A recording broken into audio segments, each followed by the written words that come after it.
we are privileged to be welcomed in the home of the former African Union Ambassador to the U.S., Dr. Arikana chihombori.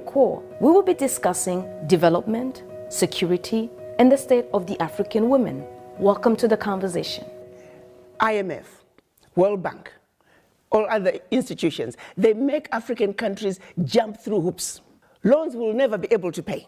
The US, when they borrow money, they're getting it in 1.5, 1.9 interest rate. Africans, when they get the same amount of money, they're paying 9, 10%.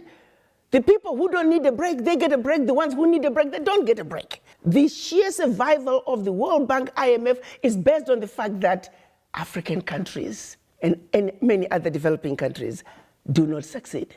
Their success is based on our failure. That has to change. And guess who can make that change? We, the children of Africa, we, the Africans, are the ones who have to say, we know your game now. Enough is enough. We're not playing it anymore.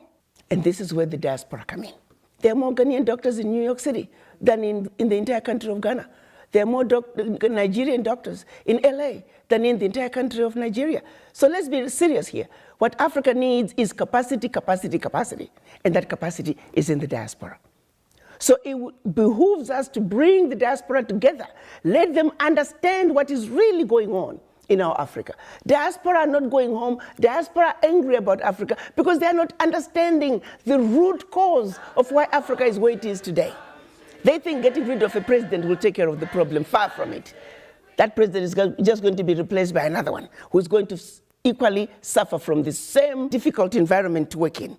So let's look at an Africa that must be free to take care of herself, an Africa that's free from exploitation from outsiders. The multinationals who are stealing from Africa every day in broad daylight. I use an example of the DRC.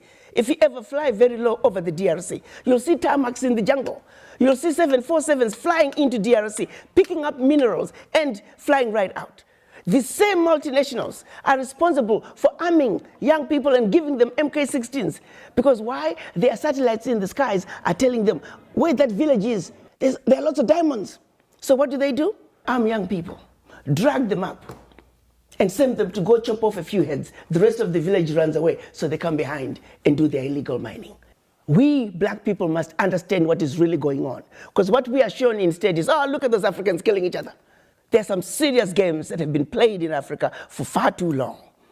And once we understand that, we can strategize as to how we can begin to bring the difference and bring the change that Africa needs. And that change can only come if the African diaspora are united. And the Wakanda villages, as I call them, it is our organized way of saying, starting with one African diaspora center of excellence, it will be a new city, a developmental hub that we can then take from there. Every sector is developed. Take healthcare. How many doctors do we need in this region to take care of this many people? We pick up education, same thing. We pick up engineering. We pick up electricity. How many megawatts of power do we have in the region? How many do we need? Be it solar, be it wind, be it hydro, be it geothermal, be it nuclear. I want to bring you back to West Africa. President Alassane Ouattara made a declaration that the franc CFA will be replaced with the ECO. But many will argue that because there's still foreign reserves being placed into French economy, it's just the same currency, different name. Absolutely. I agree with that. The question I had right from the get-go, first, is pegged to the euro. Secondly, it's still going to be printed in France. Third, they may try to say we are eliminating the colonial tax, but they're replacing it with the foreign exchange tax. These countries are very capable of negotiating their own deals. Their funds don't have to go through the French central bank. Even countries wanting to trade with African countries, they don't have to go through French central bank. So there are all those technicalities that are just stupid. What's needed is complete separation. France has got to get out of Africa, really, honestly. Enough is enough. To take $500 billion out of Africa. I mean, it is insanity of the highest order. In countries that are supposedly poor, and making those countries fund French education, French healthcare system, create jobs for French youth while we are struggling in our country. It's no longer sustainable. President Macron needs to wake up and smell the coffee. And the African youth are the ones he's going to have to deal with. The African youth are not taking it anymore. They want what belongs to them. Financial institutions, them too. If I had my way, all the African heads of states should stop paying back any loans that were given by IMF and World Bank. Those loans have been paid gazillion times over. Many people in the diaspora are wondering, yes, you're no longer the ambassador to the US, but they would like for you to take up the position of the African Union Commission. I have to say, when the drumbeat was getting louder about me becoming the chairman of the African Union, I disregarded it because it's nothing that I've ever thought about. But increasingly, as we are looking at the implementation of the African Continental Free Trade Area, you have to understand the role of the African Union Commission is to be the implementer of the decisions that are agreed upon by the African heads of states. So it's important that we not get a career diplomat who's now only looking for their next position. We need somebody who can think outside the box. We need a business-minded person because people are dying, my dear young child. We've got to realize that children are dying every day. Women are dying every day. Millions of youth are unemployed and we're too busy being diplomatic, not hitting the nail in the head. If we don't get an African Union chair who realizes that you're under the table and they're making you fight with your brothers and sisters as to who got the larger chunk of the crumbs under the table. That way, you never have to talk about what's on the table. That is a blind chair.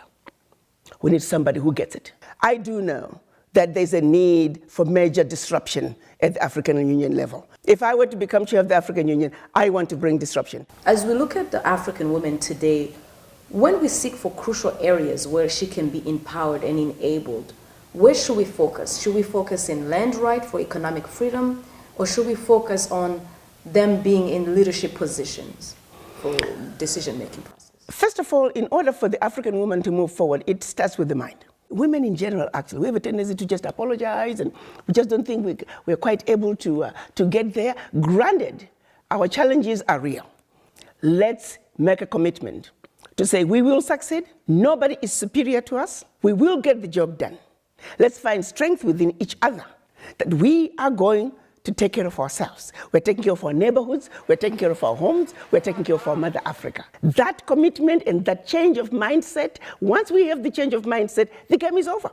Because you can take me wherever you take me. If my mind is in the right place, there's nothing you can do to me. There are no games you can play with me. On that very point, what is your view on gender equality, in the African context especially? In African culture, we, the women, have always ruled. The men might think that they have ruled, but behind the scenes, it was always us. I like to share the story of Nanaya Asantwa. She was the gatekeeper of the golden stool in the Ashanti kingdom. When the British were trying to take the golden stool from the Ashanti people, the men had given in. They were ready to give up the golden stool in exchange for the king who was in exile in Mauritius.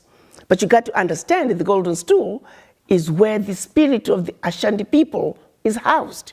So when you give up the golden stool, you have given up the spirit of a people. Our men, our Ashanti men, were ready to give up the spirit of the Ashanti people. Nanaya Asantwa, as the gatekeeper of the golden stool, she said, absolutely not.